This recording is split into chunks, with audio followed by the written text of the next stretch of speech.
Eccoci qua, Poles, gol domenica, gol sfiorato oggi, partita comunque durissima che abbiamo rischiato anche di perdere. Tu dal campo come l'hai vista? La partita è stata molto equilibrata, credo che loro potevano vincere come anche noi potevamo vincere. Credo il risultato sia giusto, l'1-1 e potevamo fare forse un po' di più, però ci accontentiamo, insomma l'importante era non perdere.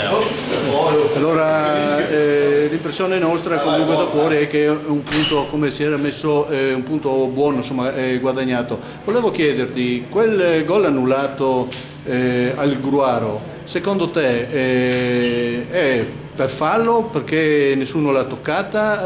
L'arbitro ha detto che nessuno l'aveva toccata, adesso non so se perciò... l'aveva toccata o no, ma l'arbitro ha fischiato perché nessuno ha toccato la palla. Perciò non si può metterla dentro dalla rimessa. Andiamo un po' sulla tua prestazione, perché tu sei un uomo determinante per la squadra, il gioco passa sempre da te e a volte la tieni molto, ma le ultime due partite vedo che la fai un po' girare di più. Però l'impressione è che nel secondo tempo tu cali perché corri troppo nel primo.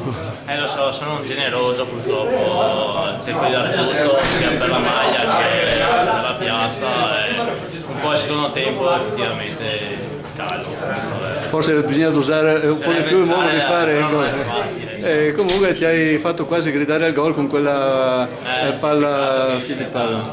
Vabbè, comunque ci vediamo domenica allora. Grazie.